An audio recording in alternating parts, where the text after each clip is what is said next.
आज हमारा टॉपिक है जो सूत्र स्थान है, सुश्रुत सूत्र स्थान, उसका 26 नंबर चैप्टर प्रनष्ट शल्य विज्ञानी है। प्रनष्ट का मतलब क्या हो गया कि नष्ट नहीं हुआ, मतलब बाहर से तो आपको शल्य दिखाई नहीं दे रहा, लेकिन बहुत अंदर प्रविष्ट हो गया, अदृश्य हो गया, दिखाई नहीं दे रहा आपको, दैट इज प्रनष्ट शल्य। तो विज्ञानीय, प्रनष्ट शल्य विज्ञानीय नाम है, मतलब उसको जानना है आपने, किस तरीके से आप जानोगे वो इस चैप्टर में बताया गया। सबसे पहले 3 नंबर श्लोक में देखिए, सेकंड मतलब बिल्कुल लास्ट में लिखा है तत्र द्विविधो शरीरम आगंतुक। पहले शल्य की बताया कि शल्य होता क्या है, फिर बोलते हैं 2 प्रकार का होता है, शारीरिक शल्य और मानसिक शल्य या आगंतुक शल्य।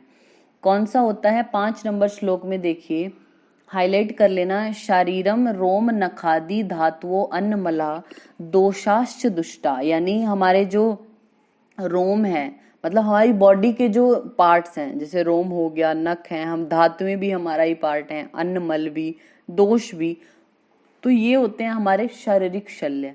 आगंतुओ अपि, आगंतुज क्या होते हैं? जो शारीरिक से अब दूसरे हों, यानी संसार की जो बाकी चीजें हैं जो बाहर बाहर की हैं, वो फॉरेन बॉडीज वो हमारी होंगी, आगंतुज शल्य उसको आप बोलेंगे।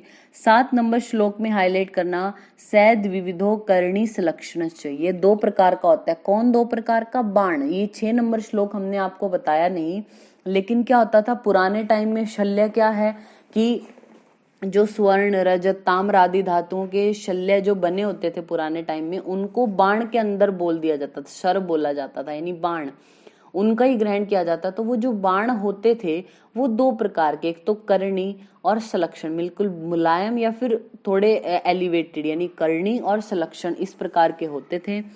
8 नंबर श्लोक में बिल्कुल लास्ट में देखना, पंचविधो गति विशेष है, ये जो शल्य हैं इनकी गतियां 5 होती हैं। कौन सी? ऊर्ध्वम अधो अर्वाचीन तिर्यक ऋजु इति, आपने हाईलाइट किया 5 गतियां, कौन सी? ऊर्ध्व गति, अधो गति, अर्वाचीन, तिर्यक और ऋजु। आप यहीं पे लिख लीजिए अष्टांग संग्रह, अष्टांग संग्रह आपने लिखा और लिख लीजिए 3 भेद।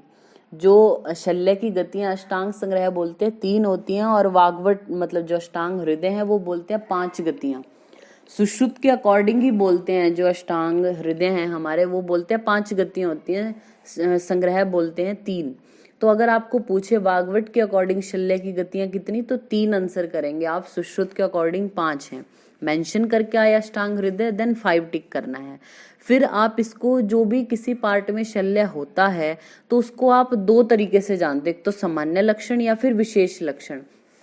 आप आ जाइए पेज नंबर 140 पे, 140, ये 10 नंबर श्लोक के नीचे हिंदी लिखी हुई है ना, हिंदी की सेकंड लाइन में देखिएगा, बोलते हैं कि 2 प्रकार से लक्षण होते हैं। यदि वर्ण, जो वो एरिया है जहां से शल्य ने एंटर किया, वो श्याम वर्ण का पीड़िकाओं से युक्त हो, शोफ पीड़ा वाला, बार बार रक्त निकल रहा हो, और बुलबुले उठते हो, मतलब बुदबुदवत ऐसा रक्त निकल रहा है, मुलायम हो गया हो वहां का मांस, इसका मतलब उस व्रण के अंदर कोई फॉरेन बॉडी है, मीन्स वो शल्य युक्त है, ऐसा समझना चाहिए आपको, नॉर्मली होता है ये। 11 नंबर श्लोक में अब विशेष लक्षण बोले, त्वग गते विवर्णम को आपने हाईलाइट किया। अगर त्वचागत है वो शल्य, अभी सिर्फ स्किन में है, तो वो डिस्कलरेशन दिखेगी आपको, शोफ होगा, आयत और कठिन हो जाएगी वहां की स्किन। मांसगत अगर है तो शोफ अभिवृद्धि, स्वेलिंग बढ़ जाएगी। शल्य मार्ग अनुपसंरोह, मतलब रोप हीलिंग नहीं होगी उस पार्ट की, उस व्रण की, अगर शल्य है अंदर मांस में। पीड़नम असहिष्णुता, पीड़ा जो टेंडरनेस बहुत ज्यादा होगी, सहन नहीं होती पेशेंट से। चोष पाकोच, चोष होगा यानी सकिंग पेन होगा और पक जाएगा वो पार्ट, सुपुरेट हो जाएगा। पेशी अंतरस्थे अपि अदेव चोष शोफ वर्जितम, बोलते हैं जो ये तो मांस वाले लक्षण ही होते हैं पेशी में भी, लेकिन जो हमारा चोष है और शोफ है यानी स्वेलिंग है और सकिंग पेन, इसको छोड़कर बाकी सारे वही लक्षण आएंगे अगर पेशियों में चला गया है शल्य। सिराओं में क्या होगा? सिरा आधमानम, सिरा शूल और सिरा शोफ बोला। स्नायुगत में स्नायु का जाल उभर जाएगा, उग्र रुक यानी वेदनाएं होंगी उसको। श्रोतोगत अगर शल्य है, श्रोतोगते श्रोतसाम सुकर्म गुण हानि, जो श्रोतसों के कर्म हैं, जो गुण हैं उनके, वो लॉस हो जाएंगे जिस भी श्रोतस में जाएगा। फिर 12 नंबर श्लोक में बोलते हैं धमनीस्थे, अगर धमनीगत है रक्त तो क्या हो, मतलब जो शल्य है वो धमनीगत है तो फेन युक्त रक्त और वायु के साथ बाहर निकलेगा, पेशेंट को पिपासा, हृलास, संगमर्द आदि होंगे। अस्थिगत अगर है तो विविध वेदना प्रादुर्भाव है और शोफ होगा। अस्थि के विवर में चला गया मीन जो बीच वाला पार्ट है, अस्थि अंदर से खोखली होती है ना, ऐसा बोलते हैं क्योंकि उनमें मज्जा भरा होता है। तो अगर अस्थि के होलो स्पेस में गया तो अस्थि पूर्ण भरी हुई प्रतीत होगी, अस्थितोध होगा, प्रहर्ष होगा। और नेक्स्ट है संधिगत अगर चला गया तो अस्थि जैसे ही लक्षण आएंगे, बाकी सभी चेष्टाओं का नाश उसकी हो जाएगा। कोष्ठगत अगर हुआ शल्य तो आटोप, अनाह, मूत्र, पुरीश, आहार दर्शनम, मूत्र, पुरीश और आहार वहां उस व्रण से निकलता हुआ दिखाई देगा।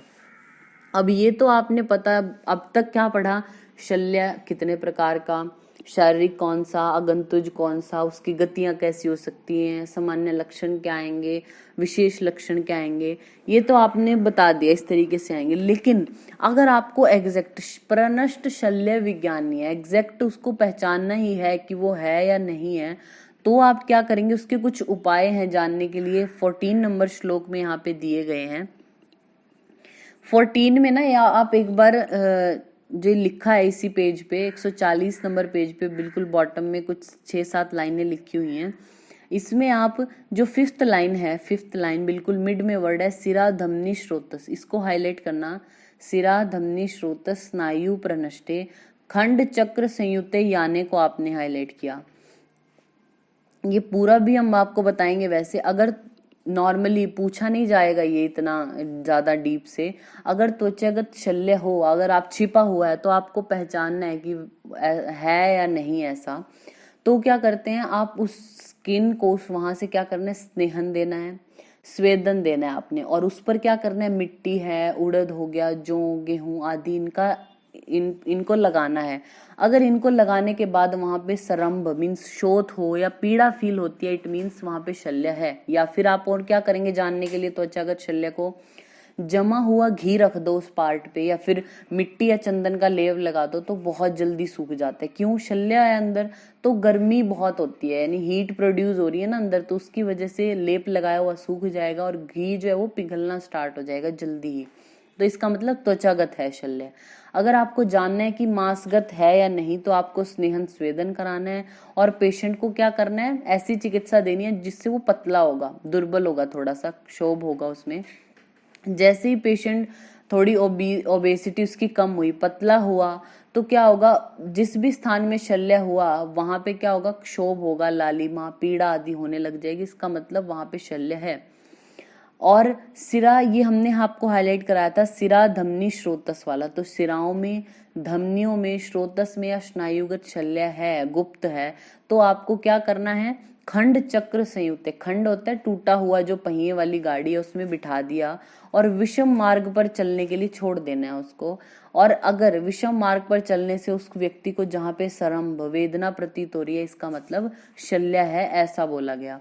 अगर आपको जानना है कि अस्थि के अंदर शल्य है या नहीं, तो स्नेहन स्वेदन करके अच्छे से बंधन कर दो, पीड़न करो, बंधन करो, तो वहां पे अगर वेदना हो रही है इसका मतलब शल्य है वहां पे।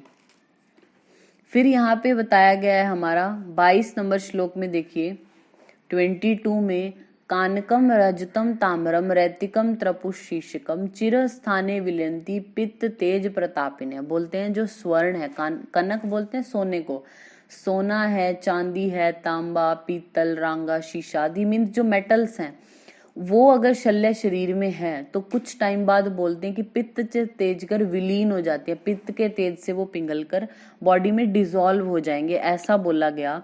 लेकिन जो हमारे देखिए 24 नंबर श्लोक में अब बोला, जो सींग है, दांत, केश, अस्थि, बांस, लकड़ी, पत्थर, मिट्टी, ये शल्य चाहे कितनी ही देर तक बॉडी में रहे, ये कभी नष्ट नहीं होते। तो आपको याद रखना है कौन से नष्ट होंगे, कौन से नहीं। 25 नंबर श्लोक में देखिए क्या बोला, द्विविधम पंचविधम गतिम त्वक आदि व्रण वस्तुषु विशिष्टम वेति य शल्यम च राज्ञम कर्तुम अर्हति, मीन्स बोलते हैं जो शल्य जो हमारा था 2 प्रकार का, उसको जो जानता है, 5 प्रकार की उसकी गति को जानता है, जो त्वचा आदि में उसके लक्षण आते हैं, गुप्त या विश्लिष्ट जो लक्षणों को जानता है, वो राजा की चिकित्सा करने के योग्य बोला है। वैद्य की प्रशंसा की गई है कि जो इन सबको अच्छे से जानता है तो वो राजा का ट्रीटमेंट कर सकता है। पुराने टाइम में क्या होता था, जो बेस्ट वैद्य है उसके द्वारा ट्रीटमेंट किया जाता था ना राजा का, तो उसको बोला गया है कि बेस्ट चिकित्सक होता था वो। तो इस चैप्टर में ये जो हमारा अभी हमने पढ़ा, आपको क्या याद रखना है कि 2 प्रकार का शल्य कौन सा, बाण 2 प्रकार का करणी और सलक्षण होता है, पंचविध गति बोली है इन्होंने, और किसमें क्या लक्षण आएंगे वो जस्ट एक बार रीड जरूर कर लेना आप, ठीक है।